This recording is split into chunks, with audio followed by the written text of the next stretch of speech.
भागवत गीता में श्री कृष्ण द्वारा दिया गया वह ज्ञान है जो हर इंसान को जानना और समझना चाहिए, क्योंकि यह ज्ञान आपकी ज़िंदगी बदल सकता है और आपको अंधेरे और निराशा से निकालकर उसे खुशहाल ज़िंदगी की तरफ ले जाता है।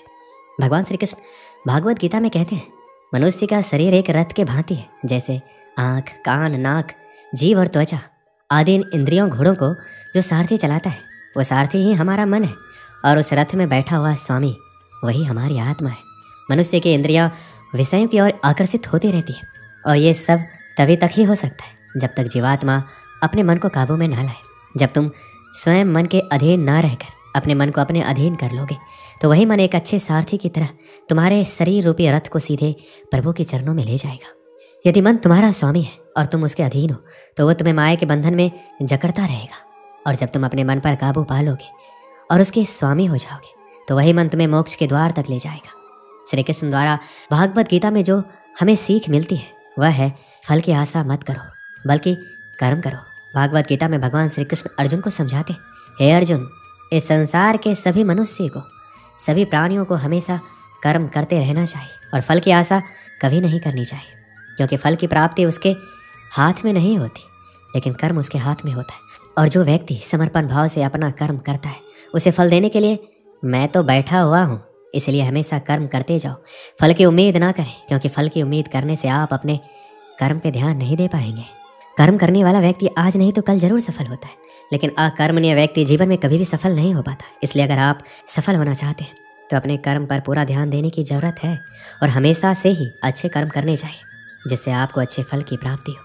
अगर कर्म करने के बावजूद आपको अपने मनचाहे फल की प्राप्ति नहीं हो पा रही है तो कभी भी निराश नहीं होना चाहिए, बल्कि श्री कृष्ण पे भरोसा कर आगे बढ़ने की चेष्टा करते रहना चाहिए। यकीन मानिए, भगवान आज नहीं तो कल आपको सफल, समृद्धि और आपके कर्मों का सही फल जरूर देंगे। हमेशा हमें अपने धर्म के अनुसार कर्म करना चाहिए, अर्थात यदि कोई बच्चा विद्यार्थी है तो उसे पढ़ने में ही ध्यान देना चाहिए। सैनिकों को अपने देश की रक्षा, राजा को अपने प्रजा की रक्षा, माता पिता को अपने संतानों को प्रेम, बच्चों को अपने बूढ़े माँ बाप की सेवा तथा शासक को शासन करना चाहिए।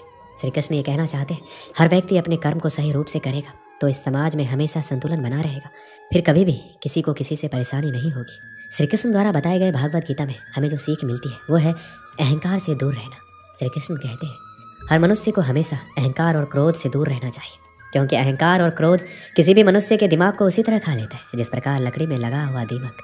अहंकार और क्रोध से वशीभूत व्यक्ति समाज में जहाँ भी जाता है वहाँ दूसरों से परेशानी होती है, क्योंकि वह हर व्यक्ति में अपने प्रतिद्वंदी की भावना को देखता है, जिससे उसकी बुद्धि और विवेक की भावना खत्म होती चली जाती है। भागवत गीता में कहा गया है कि हर व्यक्ति को आत्म मंथन करना चाहिए, क्योंकि आत्म मंथन अहंकार को खत्म कर देती है। श्री कृष्ण कहते हैं, अहंकार व्यक्ति को अज्ञानता की तरफ ले जाती है, इसलिए जीवन में सफलता चाहने वाले व्यक्ति को हमेशा अहंकार और घमंड से दूर रहना चाहिए। आलस्य, कायरता और डर मनुष्य की सफलता के दुश्मन है। श्री कृष्ण कहते हैं, आलस्य, डर और कायरता मनुष्य के वह दुश्मन है जो उसे सफल होने से रोकते हैं। अगर आपको सफल होना है तो आपको अपना आलस्य त्यागना होगा। अगर आप आगे बढ़ना चाहते हैं तो आपको डर छोड़ना होगा। मनुष्य के विचार ही मनुष्य का निर्माण करते हैं। मनुष्य के निर्माण उसके विचारों से ही होता है और मनुष्य जैसा सोचता है वैसा ही बन जाता है। इसलिए हर मनुष्य को हमेशा सकारात्मक और अच्छे सोचों के साथ ही अपना जीवन बिताना चाहिए। भागवत गीता में मन को बहुत ही ज़्यादा महत्व दिया गया है, इसलिए भगवान कृष्ण द्वारा हर मनुष्य को अपने मन को नियंत्रण में रखने की बात कही गई है। मन ही हमारे सारे दुख और सुखों का कारक होता है, इसलिए हम अपने मन को नियंत्रण में कर अपने सुख और दुख पर विजय प्राप्त कर सकते हैं। भगवान श्री कृष्ण कहते हैं कि अगर कोई व्यक्ति अपने मन को नियंत्रित में कर लेता है तो वह उन सभी बुराइयों पर नियंत्रण पा लेता है जो उसे जीवन में आगे बढ़ने से रोकती है या दुख देती है। इसलिए अपने मन को हमेशा अपने नियंत्रण में रखना चाहिए, उसे कभी भी किसी भी चीज़ से विचलित नहीं होने देना चाहिए। कहा जाता है, कर्म एक धर्म है, इसलिए हमें कर्म करते रहना चाहिए, फल अपने आप हमें मिल जाएगा। इस दुनिया में जितने भी लोग सफल हुए हैं सब लोग अपने कर्म के लिए ही हुए हैं। उन्होंने बिना कुछ सोचे समझे नकारात्मक बातों को अपने से दूर रखकर अपने कार्यों को पूर्ण किया और आखिरी में उन्हें सफलता प्राप्त हुई। जो भी मनुष्य अपने जीवन आध्यात्मिक ज्ञान के चरणों के लिए दृढ़ संकल्पों में स्थिर है वह समान रूप से संकटों के आक्रमण को सहन कर सकते और निश्चित रूप से यह व्यक्ति खुशियां और मुक्ति पाने का पात्र है। अगर आप अपने लक्ष्य को पाने के लिए दृढ़ संकल्प ले लेते और दिन रात कड़ी मेहनत करते तो आपके रास्ते में जितनी भी संकटें आएंगे आप उनको पार कर जाएंगे। जो खुशियाँ बहुत लंबे समय के लिए परिश्रम और सीखने से मिलती है, जो दुख से अंत दिलाता है, जो पहले विष के समान होता है परंतु बाद में अमृत के जैसा होता है, इस तरह की खुशियाँ मन की शांति से जागृत होती है।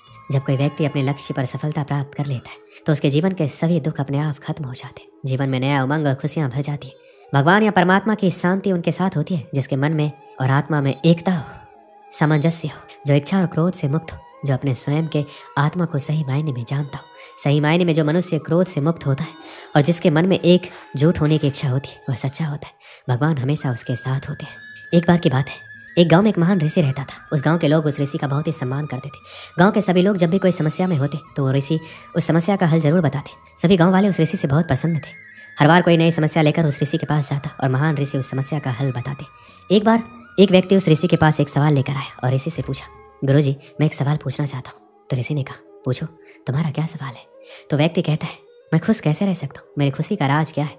तभी ऋषि ने जवाब दिया, इसका जवाब पाने के लिए तुम्हें मेरे साथ जंगल में चलना होगा। कुछ समय बाद वह व्यक्ति खुशी का राज जानने के लिए ऋषि के साथ जंगल में जाने के लिए निकल लेता है और दोनों जंगल में जाते हैं। तभी रास्ते में एक बड़ा पत्थर आता है और ऋषि उस पत्थर को अपने साथ लेने के लिए उस व्यक्ति को कहता है। वह व्यक्ति ऋषि के आदेश को मानते हुए उस पत्थर को अपने हाथों में उठा लेता है। कुछ समय बाद उस व्यक्ति को उस पत्थर से हल्का दर्द होने लग जाता है। वह व्यक्ति इस दर्द को सहन कर लेता है और चलता रहता है। काफ़ी समय तक वह व्यक्ति उस दर्द को सहन कर लेता है, लेकिन जब उसे दर्द ज़्यादा होने लगता है तब वह ऋषि से कहता है, मुझे दर्द हो रहा है, मैं थक गया हूँ। तभी ऋषि कहता है, इसे नीचे रख दो। वह व्यक्ति पत्थर को नीचे रखता है, उसे राहत मिलती है। फिर मुनि कहते हैं, यह है तुम्हारी खुशी का राज। वह व्यक्ति वापस पूछता है, गुरुजी, मैं समझा नहीं। फिर ऋषि वापस उस व्यक्ति को जवाब देते हुए कहते हैं कि जिस तरह तुमने इस भारी पत्थर को 10 मिनट के लिए उठाकर रखा तो तुम्हें थोड़ा दर्द हुआ, 20 मिनट तक उठाया तो उससे ज़्यादा और अधिक समय तक उठाकर रखा तो ज़्यादा दर्द होने लगा।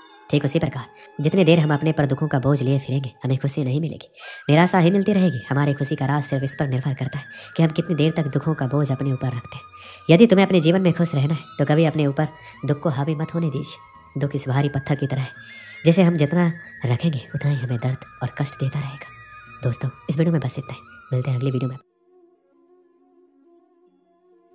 श्री कृष्ण कहते हैं कि मनुष्य के जीवन में कई सारी प्रतिक्रियाएं होती हैं, जिनमें से एक अहम प्रतिक्रिया और जीवन का महत्वपूर्ण हिस्सा है आलस। आलस एक ऐसी क्रिया है जो हर मनुष्य के साथ होती है। दुनिया में शायद ही कोई ऐसा होगा जिसको आलस ना आता हो। हम ये मान सकते हैं कि जिस इंसान को आलस ना हो वह इंसान साधारण नहीं हो सकता। कई बार मजाक के रूप में हम ये कह भी देते हैं कि इस मिट्टी के बने हो। यदि आलस ने आपको घेर रखा है तो उस काम के फायदे के बारे में सोचें जिसको आप आलस के कारण नहीं कर पा रहे हैं। ऐसा करने से आपके अंदर उस काम को करने की इच्छा होगी और आप एक्टिव हो जाएंगे। कई बार किसी बड़े काम को देखकर भी आलस आ जाता है। यदि ऐसा है तो उस काम को टुकड़ों में बांट लें। अब वही कार्य आसान हो जाएगा। पहले एक टुकड़े को पूरा करें, फिर कुछ समय बाद दूसरे को पूरा करें। जैसे जैसे काम पूरा होगा आपका आलस कम होता रहेगा। श्री कृष्ण ने भागवत गीता में कहा है, किसी भी कार्य को लगातार ना करें।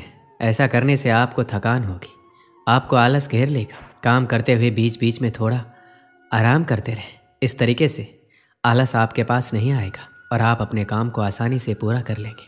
हर व्यक्ति का एक लक्ष्य होता है। जब भी आप आलस महसूस करें तो तुरंत अपने लक्ष्य को याद करें। ऐसा करने से आप अच्छा महसूस करेंगे और आपका आलस तुरंत चला जाएगा। अगर आपका कोई लक्ष्य नहीं है तो उसे आज ही बनाएं और आलस से दूर भगाएं। यदि आप चाहते हैं कि आलस आपके पास ना आए तो एक समय में एक ही काम करें।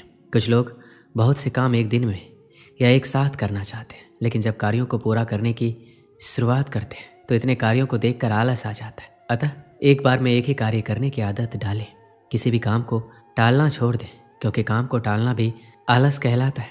जो लोग काम को टालते हैं वो लोग आलसी लोग कहे जाते हैं।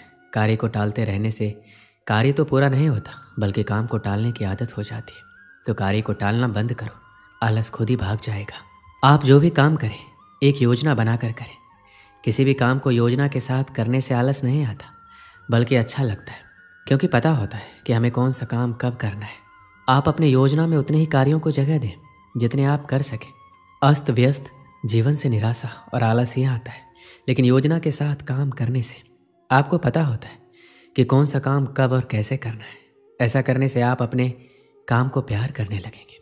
आलसी होने का मतलब है आप परिवर्तन से डरते हैं, इसलिए हर दिन कार्य को कल पर टालते जाते हैं। कल करेंगे, परसों करेंगे, अतः वो कार्य कभी पूर्ण नहीं होता।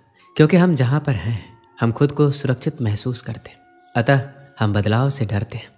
हमें लगता है शायद हम अपनी सुरक्षा को खो देंगे। कर्म करने से इनकार करना कायरता की निशानी है। आलस्य और कायरता एक समान है। किसी भी इंसान को तब तक नहीं बदला जा सकता जब तक वो खुद बदलना ना चाहे। फिर भी आप उसको बदलना चाहते हैं। तो उसे कोई बड़ी जिम्मेदारी दे सकते हैं या उसे अपने कर्तव्यों का एहसास दिलाकर शर्मिंदा कर सकते हैं। आलसी इंसान में आत्मविश्वास की कमी होती है। कोई भी इंसान तभी बदलता है जब कोई उसकी भावनाओं को चोट करता है। इसलिए आप उसकी भावनाओं पर चोट करें। आप उसकी किसी कमजोरी पर वार करके उसके दिल में चिंगारी लगा सकते हैं। जिस इंसान का कोई लक्ष्य नहीं होता वही इंसान आलसी होता है। इसलिए आप उसको कोई सपना दिखाकर उस लक्ष्य को प्राप्त करने के लिए उत्साहित करें। इसलिए सिर्फ मेहनत करना ही जरूरी नहीं है। हम मेहनत किस कार्य में कर रहे हैं, क्यों कर रहे हैं, उस कठिन मेहनत से हमें क्या परिणाम मिलेगा, ये जानना और समझना भी बहुत आवश्यक है। क्योंकि बिना किसी प्रारूप, रणनीति और परिणाम की सोच के बगैर किए गए कार्य हमें हमारे सपनों को पूरे नहीं होने देंगे। इसलिए कहते भी हैं, आज के समय में सिर्फ मेहनत और ईमानदारी से किए गए कार्य की सफलता आपको मिलेगी, बल्कि स्मार्ट लक्ष्य निर्धारित और योजना के साथ करके हम अपने सपनों को पूरा कर सकते हैं। क्योंकि बेशक मेहनत सफलता की गारंटी तो नहीं, पर उसको मिलने के अवसर को बढ़ा जरूर देती है। लेकिन अगर आपके सपनों में उनको पूरा करने की जोश और जुनून सवार है तो सच मानिए, आपको आपके सपनों को पूरा करने से दुनिया की कोई ताकत नहीं रोक सकती, बशर्ते वह सपना आपकी मेहनत, लगन और प्लानिंग के साथ किया गया हो। क्योंकि मेरा मानना है, सपने ज़िंदगी में चाहे जितने देखो, हकीकत में वही पूरे होते हैं जो सपने हमारे जिद्दी होते हैं। बचपन से ही हमारे माँ बाप हमें मेहनत के लिए कहते हैं, चाहे वो पढ़ाई हो या नौकरी, सब मेहनत की ही बात करते हैं। हमारे माता पिता मानते हैं कि आप जितनी मेहनत करोगे आपको उतनी ही सफलता मिलेगी। लेकिन दुनिया में अब तक कोई ऐसा शख्स नहीं हुआ जो सिर्फ मेहनत करके आगे बढ़ा हो। अगर मेहनत से सफलता मिलती तो आज मजदूरी करने वाले सबसे ज़्यादा सफल होते। ये बहुत ही अच्छा और उचित सवाल है कि मेहनत तो हम बहुत करते हैं, लेकिन हमें मन मुताबिक सफलता हासिल नहीं होता। क्योंकि अगर मेहनत की बात करें तो सिर्फ मेहनत करने से सफलता नहीं मिलती और ना ही सपने पूरे होते। अगर ऐसा संभव होता तो आज के समय में एक मजदूर सबसे ज़्यादा सफल और पैसे वाला इंसान होता। क्योंकि सबसे ज़्यादा मेहनत तो असल में वही करता है। वही दूसरी तरफ वो लोग होते हैं जिन्हें हम आलसी बोलते हैं, बल्कि ऐसा कतई नहीं है। वह किसी काम को करना नहीं चाहते, बल्कि वह हर काम को शॉर्टकट तरीके से करना पसंद करते हैं। आप जब उनको देखेंगे तो सोचेंगे कि यह खाली ही बैठा रहता है, लेकिन असल में हर काम वो जल्दी कर लेता है और फिर खाली होकर बैठ जाता है और खाली समय में नई नई जानकारी हासिल करता है। इंसान और मशीन में इतना ही फ़र्क है कि इंसान सोच सकता है और हर चीज़ का रास्ता निकाल सकता है। आपने एक कहावत सुनी होगी जिसमें दो लकड़हारे पेड़ काटते हैं, एक समय लगाकर कुल्हाड़ी को धार कर देता है और वही दूसरा पेड़ काटने पर ध्यान देता है, जिस कारण वह ज़्यादा मेहनत करने के बावजूद कम पेड़ काट पाता है और बिल्कुल आराम नहीं कर पाता। इंसान को हर काम सोच समझ कर करना चाहिए, क्योंकि मेहनत तो गधे भी करते हैं। तो आज ही से हर काम को नए तरीके से करने की कोशिश करो, क्योंकि सिर्फ मेहनत से सफलता नहीं मिलती। एक समय की बात है, एक गाँव में एक छोटा सा गुरुकुल था। वहाँ सभी शिष्य गुरुजी के मार्गदर्शन में पढ़ा करते थे, लेकिन उन सभी बच्चों में एक विद्यार्थी बहुत ही आलसी प्रवृत्ति का था, क्योंकि वो हर बार आज के काम को कल पर और कल के काम को परसों पर टाल देता था। गुरुजी उसकी इस गंदी आदत से बेहद परेशान थे। इस कारण गुरुजी ने काफ़ी सोच विचार कर उसे कैसे समझाया जाए इसके लिए एक रणनीति बनाई। अगले दिन गुरुजी ने उससे कहा, मैं तुम्हें ये काला पत्थर देने जा रहा हूँ, इसे तुम किसी भी लोहे की चीज़ पर घिसोगे तो वो सोने की बन जाएगी, लेकिन तुम्हारे पास कल सूर्यास्त तक का ही समय है। सूर्यास्त के बाद ये पत्थर काम करना बंद कर देगा और मैं तुमसे ये पत्थर वापस ले लूँगा। इतना कहकर गुरुजी वहाँ से चले जाते। आलसी शिष्य बहुत खुश होता है और मन ही मन वो नई चीज़ों को खरीदने के बारे में सोचता रहता है और मन ही मन बरबराता रहता है, मैं इस सोने का ये करूँगा वो करूँगा। आलसी शिष्य बहुत सारे ख्वाब तो बुन लिए थे, लेकिन उन्हें पूरा करने के लिए प्रयास नहीं कर रहा था। आलसी शिष्य ने सोचा, अभी तो मेरे पास बहुत सा समय है, इसलिए अभी थोड़ी देर सो जाता हूँ। नींद में भी वो आलसी शिष्य बहुत बड़े बड़े सपने देख रहा होता है और बस सोचता ही रहता है। आलसी शिष्य को सोचते सोचते पूरा एक दिन बीत जाता है और वो आलसी शिष्य अभी भी सोच ही रहा होता है। वो बरबराता है, अभी तो मेरे पास पूरी शाम पड़ी है, मैं इन सभी सपनों को बहुत ही जल्द पूरा कर लूँगा, इसलिए अभी थोड़ा आराम कर लेता हूँ और फिर जब उठूँगा तब इन सपनों को पूरा कर लूँगा। जब वो नींद से उठता है तो दोपहर हो जाती है। वो दोपहर का खाना खाने लग जाता है और अब आलसी शिष्य घड़ी की तरफ देखता है, सोचता है अभी तो पूरे 4 घंटे बचे हैं सूर्यास्त होने में, इतनी देर तक मैं क्या करूँगा, इसलिए थोड़ा आराम ही कर लेता हूँ। आलसी शिष्य शाम को नींद से उठता है और घड़ी को देखकर दौड़ा दौड़ा बाहर भागता है और लोहे की चीज़ ढूंढने में लग जाता है। लेकिन रास्ते में गुरुजी उससे मिल जाते और उससे वो पत्थर वापस ले लेते और बोलते हैं, अब तुम्हारा समय समाप्त हुआ, अब शाम हो चुकी है और सूर्यास्त भी हो गया है। आलसी शिष्य को पछतावा होता है और उसे समय के महत्व का एहसास होता है। इस कहानी से हमें क्या सीख मिलती है? हमारा भी यही हाल है, हम भी आज के काम को कल पर, कल के काम को परसों पर टालते रहते हैं, जिसके कारण वो काम कभी नहीं हो पाता। इसलिए तो कहा गया है कि कल कभी नहीं आता, जो करना है आज ही करो। हमें काम को कल पर नहीं टालना चाहिए। जितने भी सफल लोग इस धरती पर हुए हैं उन्होंने समय का सदुपयोग किया है, इसलिए वो सफल हुए हैं। अगर हमें भी सफल बनना है तो हमें आज में ही जीना होगा। दोस्तों, इस वीडियो में बस इतना ही। मिलते हैं अगली वीडियो में। अपना ख्याल रखिएगा। जय श्री कृष्णा।